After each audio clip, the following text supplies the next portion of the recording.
आइए आज हम बात करते हैं दूसरे सेक्शन की, जो कि है ओशनोग्राफी मतलब समुद्र विज्ञान। देखिए, आपने पहली जो मेरी डेमो क्लास थी प्लेट टेक्टोनिक पे थी, अगर आपने उसे पढ़ा है तो ये चीज बहुत अच्छे से समझ जाएंगे, और लेकिन नहीं अगर किया है तो कोई बात नहीं, हम समझा दे रहे हैं। देखिए, जब हमारी पृथ्वी बनी तब की बात है, जब पृथ्वी गर्म गोला थी, ठीक है, तो उसका बिल्कुल गोल तो थी नहीं, शेप ऐसे से था, ऐसे ऐसे ऐसे ऐसे ऐसे से शेप था।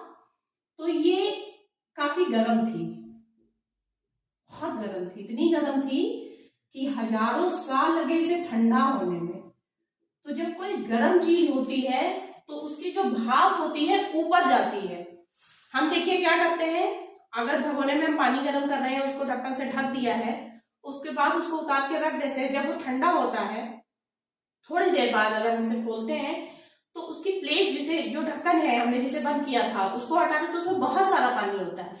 यही प्रोसेस यहाँ पर भी हो रहा है, क्योंकि ये इतनी गर्म थी, वाष्पन हुआ, इसमें ऊपर गया, वो ठंडा हुआ, कंडेंसेशन हुआ, फिर क्या हुआ, क्लाउड फॉर्मेशन हुआ, और फिर आप समझ रहे हैं बारिश हो गई।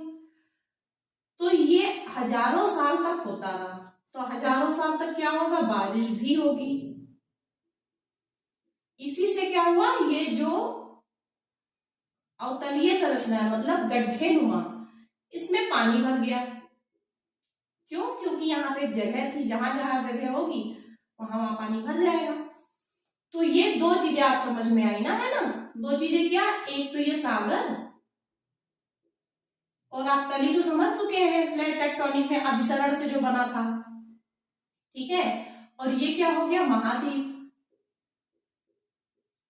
तो ये दो ही चीज बनी, तो ये क्या हो गया, फर्स्ट ऑर्डर लैंडफॉर्म मतलब प्रथम कोटि के स्थल रूप। क्या बना, सागर, तली, ये समझाने के लिए मैंने आपको प्रोसेस बताया है। और ये महाद्वीपीय क्रस्ट, अब तो क्रस्ट ठंडा हो गया है ना। तो ये लैंड के भूखंड के मोटे मोटे पार्ट है, और सागर तली के ऊपर, तली के ऊपर क्या हो, तली दोनों जगह है, बेस तो है ही ना, बिना बेस के तो कोई चीज नहीं है। वो बात अलग है कि बहुत गहराई में है, ठीक है। तो ये इसका जो बेस है ये पतला होगा, क्योंकि उस पर मिट्टियां नहीं है ना, वहां पे लैंड नहीं है। और इसका बेस क्या होगा, इसका बेस मोटा होगा, ठीक है। ये बात आप समझ गए। तो ये दो चीजें ही ऐसी हैं जो फर्स्ट ऑर्डर लैंडफॉर्म में आती हैं, मतलब प्रथम कोटि के स्थल लोग। अच्छा, मैंने आपको बताया था कि बायोस्फीयर कहाँ होगा। देखिए, लिथोस्फीयर, एटमॉस्फेयर, हाइड्रोस्फीयर मिला के क्या होगा, इन तीनों को देखिए ज्वाइन कराइए तीनों को, ये वेन डायग्राम में सीखिए इसे बनाना। ये हो गया बायोस्फीयर। एटमॉस्फेयर की हम बात कर रहे हैं, पढ़ चुके हैं, जिसे क्लाइमेटोलॉजी कहते हैं ना, जो अभी आपने खत्म किया है। लिथोस्फीयर को क्या कहते हैं, जियोमॉर्फोलॉजी, आगे पढ़ेंगे आप। और हाइड्रोस्फीयर अब हमने स्टार्ट कर दिया है, ठीक है। उसके बाद बायोस्फीयर के बारे में सब समझ जाएंगे, ऑटोमेटिक आप लिख लेंगे। तो फर्स्ट ऑर्डर आप समझ गए। अब फर्स्ट ऑर्डर के ऊपर जो लैंडफॉर्म बनते हैं उन्हें क्या कहते हैं, सेकेंड ऑर्डर लैंडफॉर्म। देखिए कौन कौन सी, महाद्वीपीय मध्य तट मतलब शेल्फ होती है, कॉन्टिनेंटल शेल्फ होते हैं ये, ढाल मतलब स्लोप, राइज मतलब उभार, और द्रोणी मतलब बेसिन। देखिए, आप ब्रश करते हैं मॉर्निंग में, बेसिन में थूकते हैं तो गहरा होता है ना, किचन में बर्तन धुले जाते हैं, बेसिन होती है। तो ऐसे ही ये भी बेसिन, जैसे कटोरे जैसी संरचना होती है, मतलब गड्ढे नुमा संरचना होती है, जहां पे पानी भर सके, तो ये बेसिन होती है, ठीक है। कटक आप ब्रिजेस समझ रहे हैं, ट्रेंचेस, डीप, नितल, मैदान। मैदान जो चीजें देखिए लैंड पे होगी वो यहाँ भी होगी। अब हम लैंड पे है तो हमें चीजें दिखती हैं, लेकिन मैदान, पर्वत सागरों में भी है, महासागरों में भी है। ये कटक क्या है, कटक इनके द्वीप की तरह ही तो है। देखिए, जो नीचे है पानी के वो कटक है, और जो पानी के ऊपर है हमें दिख रहा है वो द्वीप है। और वो भी होते हैं, पर्वत भी होते हैं, बहुत ऊंचे ऊंचे पर्वत होते हैं। उभार भी आप देख सकते हैं, उसी पर्वत के द्वारा ही होते हैं, ठीक है। अब इनके ऊपर जो लैंडफॉर्म बनेगा वो थर्ड ऑर्डर लैंडफॉर्म हो गया, कितने कोटि के। तो कौन कौन से हैं, देखिए, बुयैट, अंता महासागरीय कंदराएं मतलब कैनियन, जो काट देती है धाराएं वाराएं। ये तो बात हो गई आपकी कि ये इनकी क्या है, संरचनाएं हैं महासागर की, ये चीजें मिलेंगी आपको। तो अब हम स्टार्ट करते हैं, पहला ले लेते हैं, देखिए कॉन्टिनेंटल शेल्फ, मग्न तट। दो तरीके से समझिए इसे, सकरे होते हैं और विस्तृत होते हैं। अच्छा, सकरे कहाँ पे होंगे, ये कैसे हम पहचानेंगे कि यहाँ पे नैरो है या छिछले हैं या सकरे हैं, ज्यादा चौड़े नहीं है, बहुत पतले हैं। देखिए ये दो तरीके से बनते हैं, ठीक है, और ये दो तरीके से होते भी हैं। सकरे जहां पे होंगे जहां पे कोई ना कोई पर्वत होगा, उसकी रेंजेस होंगी, ठीक है। क्यों, दिमाग लगाइए, अगर हिल है, बहुत ऊंचाई पे है, उसके साइड में ही पोस्ट के, तो ज्यादा दूर कैसे हो सकता है, ऊंचे ऊंचे हो गई। मान लीजिए यहाँ ये पोस्ट है और यहाँ पे स्टार्ट है, तो इतना ही तो हो गया। अगर इसको हटा दिया तो ये चीज ज्यादा दूर हो जाएगी, ठीक है। तो कहाँ कहाँ पे होंगे, अब आप इसको देखिए, यहाँ पे रटने की जरूरत नहीं है, सोचिए कहाँ कहाँ पे प्लेट टेक्टोनिक के अकॉर्डिंग आपने पढ़ा था कि कहाँ कहाँ पे वो है फोल्डेड माउंटेन्स। जितने भी बताए थे सबका नाम बताइए।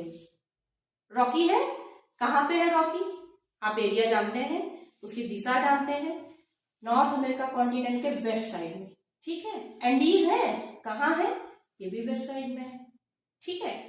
और कहाँ है, और हमारे यहाँ पश्चिमी घाट है ना, जो वेस्टर्न घाट है वो भी कहाँ है, पश्चिम में।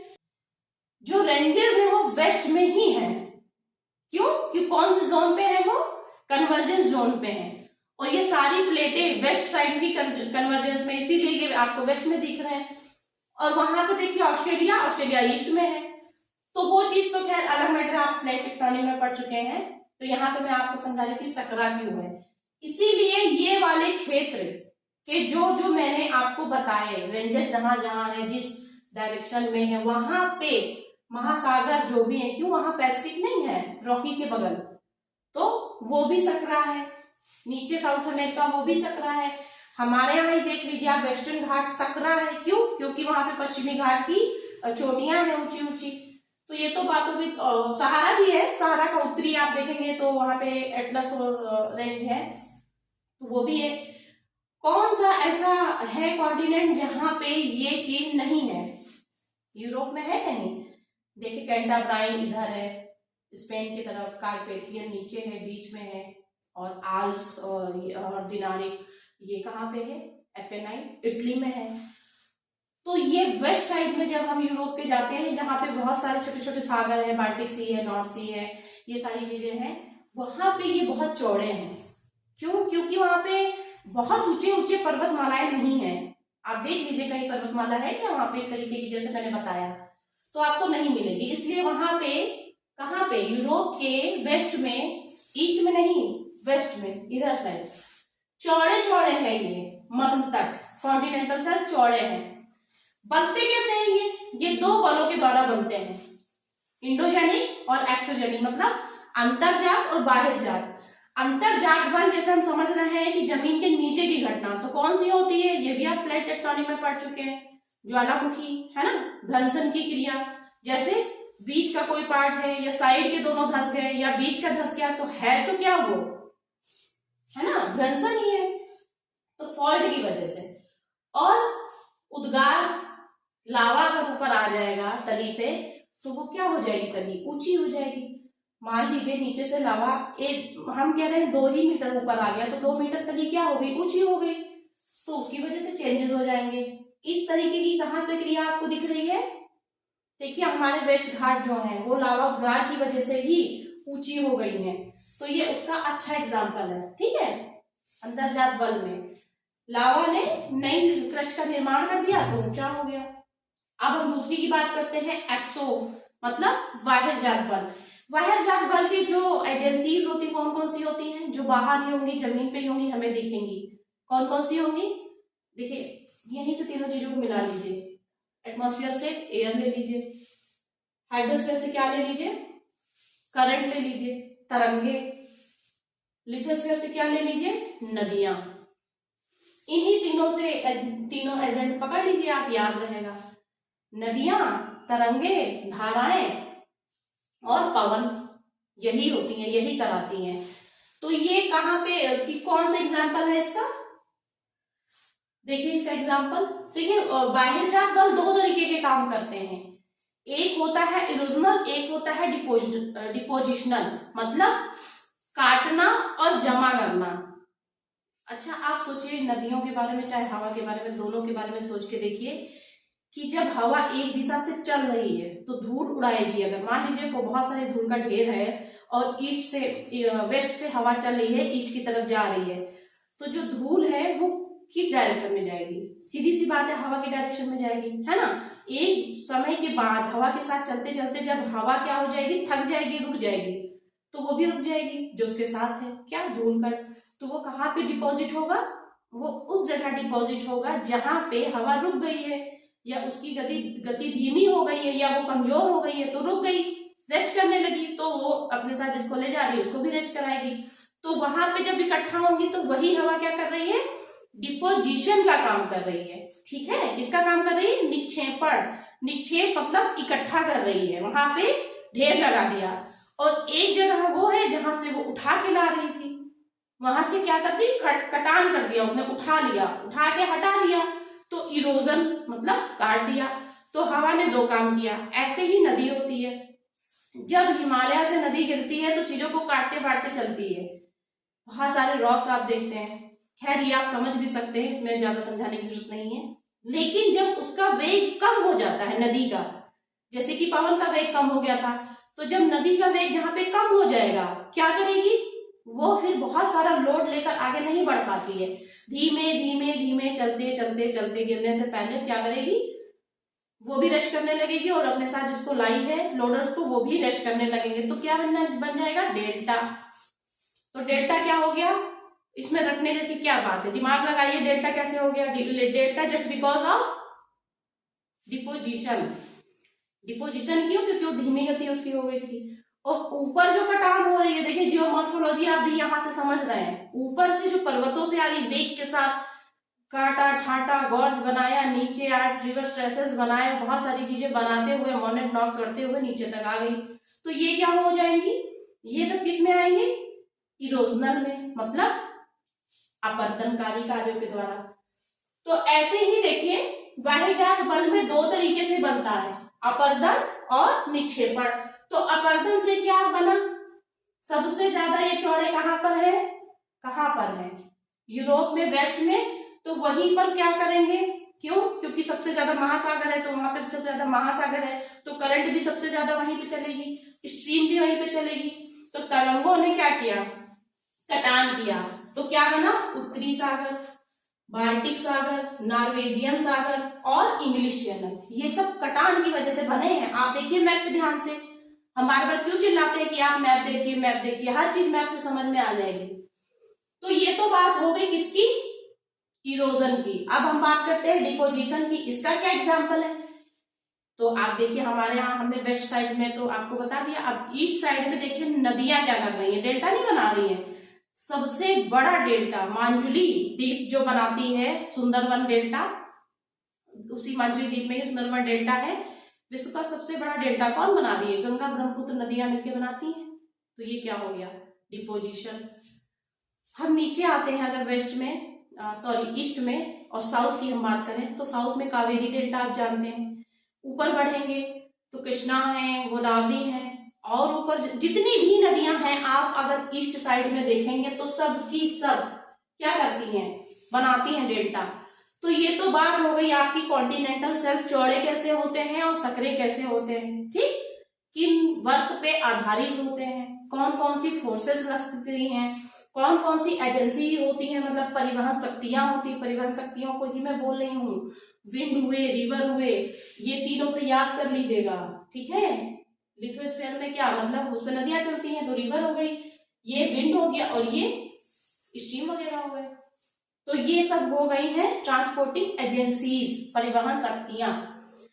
चलिए आपने इतना कर लिया, मैं आपको आगे बताती हूँ ढाल किसको कहते हैं, राइस, द्रोणी, कटक, गर्त और द्वीप। इतना आप समझ लीजिए, उसके बाद फिर नेक्स्ट टॉपिक लेंगे, पहले हम इतना देख लेते हैं।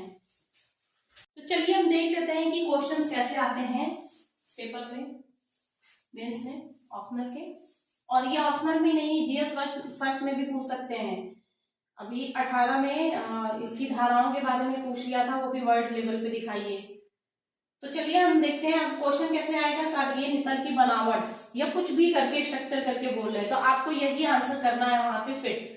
देखिए महासागर में क्या है कि स्थल से भी ज्यादा विविधता है, मतलब स्थल से महाद्वीप से भी ज्यादा यहाँ पे क्या है, उच्चावच है, मतलब रिलीफ है।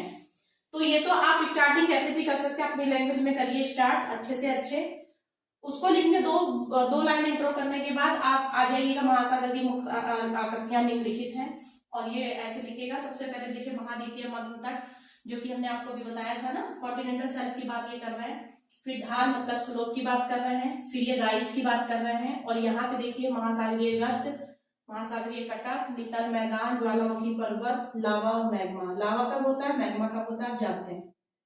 मैग्मा जब तक जहाँ जमीन के अंदर तब तक मैग्मा, और बाहर आते ही लावा, चाहे वो तली के ऊपर उसकी महासागरों के अंदर ही क्यों ना हो, पर वो है तो मेन तली के नीचे से ऊपर आया हुआ, तो वो लावा हो जाएगा। जब तक तली के अंदर है तब तक वो मैग्मा है।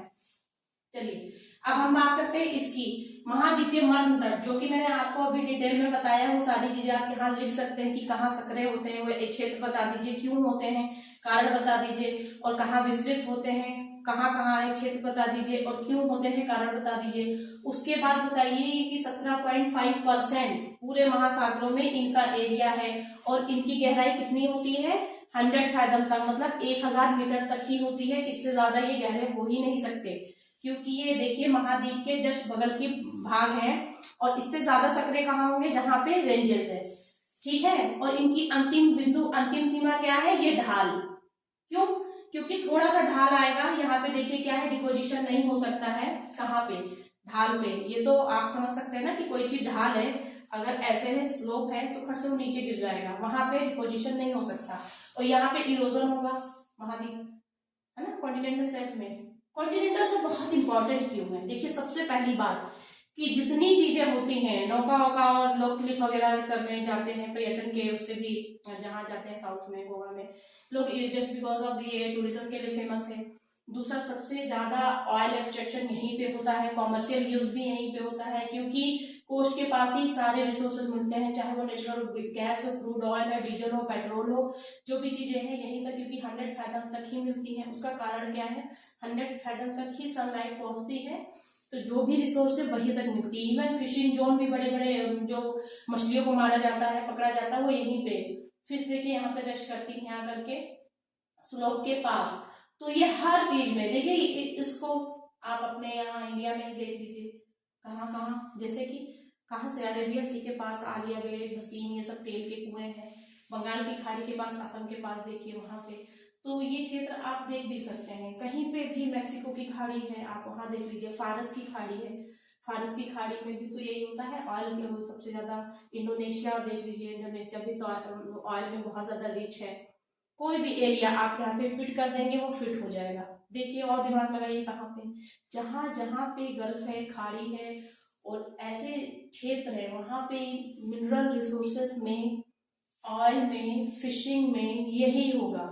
फिशिंग में कैसे, देख लीजिए आप, कहीं बाल्टिक सी है, न्यूफाउंडलैंड है, ये सब फिशिंग जोन के लिए।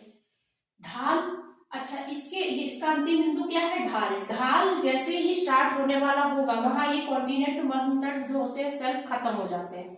और ढाल क्या होता है, एवरेज होता है 2 डिग्री से लेके 5 डिग्री तक के। डिग्री मतलब आप समझते हैं ना, जो कोण होता है उसकी बात हो रही है। 2 डिग्री से 5 डिग्री तक के ढाल होते हैं, ठीक।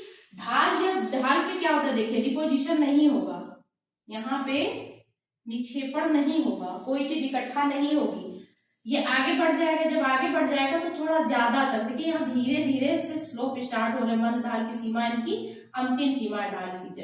अब जब ये आ जाएगा तो इसके बाद ये राइज है, राइज कर दिया ना, तो राइज है ये। अब हम देखते हैं क्या गर्त के बारे में। गर्त क्या है, गर्त आप ये देखिए प्लेट टेक्टोनिक में पढ़ चुके हैं, मैंने कहा था ज्योग्राफी हर जगह से कनेक्ट होती है, देख लीजिए आप, इसीलिए मैं बताती रहती हूँ कि आप समझिए इस बात को। ये पूरे महासागर में 7% एरिया अपना रखते हैं, ठीक है। कटक, ये देखिए वह द्वीप जो पानी के नीचे है वह कटक है।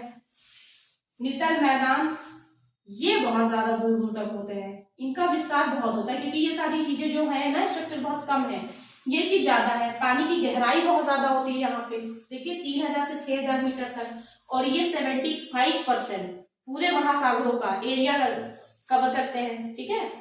यहाँ तक 75% तक के एरिया तक का इनका विस्तार है। और ये भी पाए जाते ज्वालामुखी पर्वत, लावा। जब कोई टेक्टोनिक एक्टिविटीज इसके अंदर होगी तो ऊंचे ऊंचे पर्वत पाए जाएंगे। आप अब अटलांटिक का जब तली पढ़ेंगे तो ये सारी चीजें वहां पे आप अच्छे से कर लेंगे।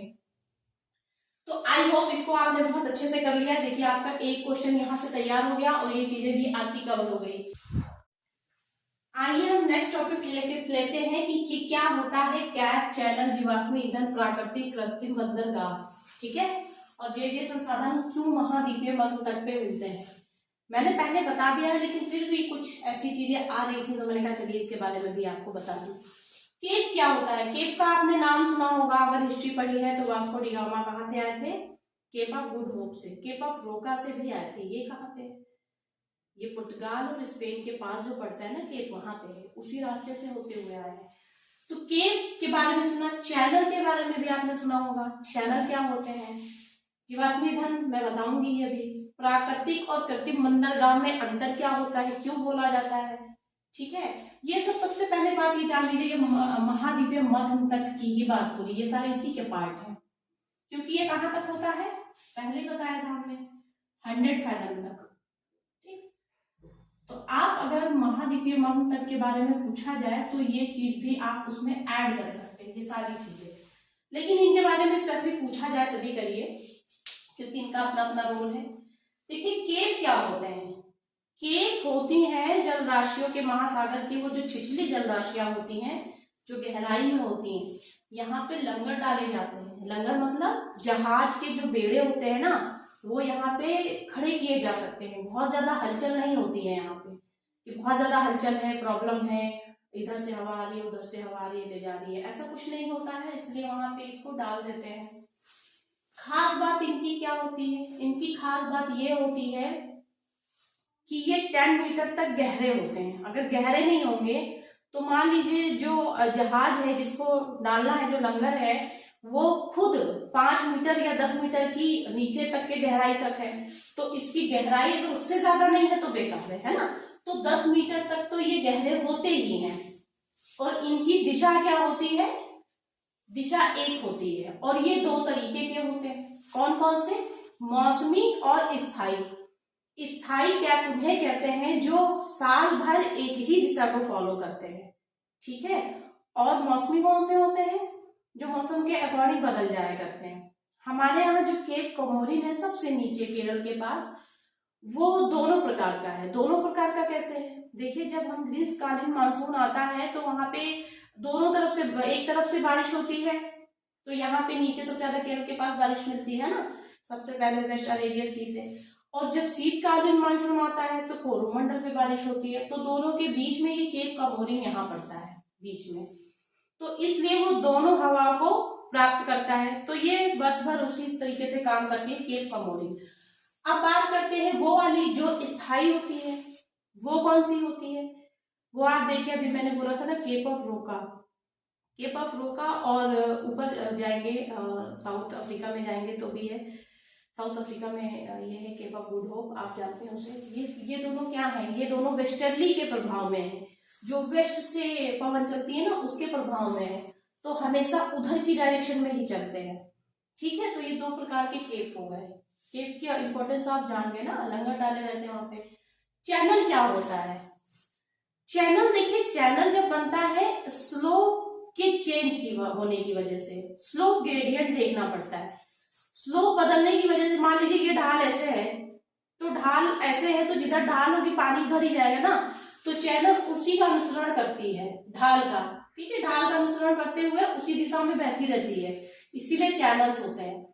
जीवाश्म ईंधन यहीं पर क्यों पाए जाते हैं? क्योंकि देखिए 100 फैथम तक होता है, 100 फैथम तक की क्या सनलाइट पड़ती है, तो सारी एक्टिविटीज जो भी है ना बायोटिक वो वहीं पे होती रहती है और जीवाश्म ईंधन मिलती है। दो कारण और है, जान लीजिए कि देखिए जब इनका एक कॉर्नर धंस जाए मतलब, ठीक, धंस जाए मतलब भ्रंशन, तो क्या होगा? वेजिटेशन जो भी है इनका वो भी धंस जाएगा।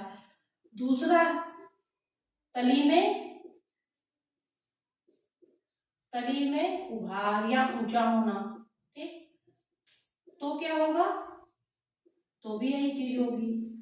दोनों में ही वेजिटेशन का अवतरण हो जाएगा, मतलब जमीन में धस जाएंगे। तो उनके ऊपर क्या होगा, देखिए एक तो कार्बन बनेंगे और हाइड्रो बॉर्डर मिल जाएगा तो हाइड्रोकार्बन हो जाएंगे। हाइड्रोकार्बन में बदलने की वजह से कार्बनीकरण प्रक्रिया होती है। तो देखिए जो हल्के होते हैं, जो हल्के कार्बन में बदलते हैं, बहुत ज्यादा कार्बोनेशन नहीं होता है, तो वो क्या बनते हैं, गैस। ठीक, नेचुरल गैस के नाम से हम जानते हैं। जो थोड़े से भारी होते हैं, थोड़े भारी होते हैं, वो क्या बनते हैं, क्रूड ऑयल। ठीक है, तेल। और जो ज्यादा भारी होते हैं, ज्यादा भारी जीवाश्म हो जाते हैं ना कार्बनीकरण प्रक्रिया में, तो वो क्या बनते हैं, कोयला। तो ये वाले क्षेत्र यहीं पे होते हैं। क्यों होते हैं ये हमने आपको बता दिया। ठीक, आगे बढ़ते हैं। प्राकृतिक बंदरगाह, जैसे आप सुनते हैं, ये प्रीलिम्स में कई बार क्वेश्चंस आते रहते हैं कि कौन सा बंदरगाह प्राकृतिक है, कौन सा कृत्रिम है। मुझे बड़ी कंफ्यूजन होती थी उस समय। तो खैर देख लीजिए, जो प्राकृतिक बंदरगाह है और कृत्रिम बंदरगाह में है एक अंतर है कि ये प्राकृतिक तरीके से, ये कृत्रिम तरीके से। तो कौन सी ऐसी चीज है जिससे ये आर्टिफिशियल बनते हैं और ये नेचुरल बनते हैं। देखिए यहाँ पे 20,000 DWT क्या होता है, डेकावेटेड टन। ठीक है, जिसको इसको क्या कहेंगे, 2 लाख टन हो जाता है। ये 2 लाख टन के जहाज रोके जा सकते हैं, ऐसा क्षेत्र। तो सोचिए 2 लाख टन लादे हुए जहाज के लिए गहराई भी ज्यादा चाहिए, जगह भी ज्यादा चाहिए। अगर उतनी तली उनकी नीचे गहरी है, नीचे तक है, मतलब छिछले में नहीं होगा ये, इसीलिए ये सब अलग अलग कैटेगरी किए गए हैं। तो वहां पे वो जहाज रोका जा सकता है, तो वो प्राकृतिक बंदरगाह मतलब नेचुरल पोर्ट है वो। और जो चीज यहाँ नहीं हो पा रही है, मान लीजिए इसकी तली यहाँ है, तो जहाज तो खड़ा हो गया। ठीक, आगे जगह भी तो होनी चाहिए, तो पता चला जस्ट बगल में कोस्ट है, मोड़ने में दिक्कत हो रही है, और इसकी तली यहाँ तक है, तो ये यहाँ पे देखिए कॉन्टिनेंट है, तो क्या फायदा, कम से कम यहाँ हो तभी तो जहाज आएगा। तो इस तली को क्या किया जाता है, तोड़ दिया जाता है। इसको तोड़ के हटा दिया, देखिए गहरा बन गया। अब यहाँ पे जहाज आराम से आ गया।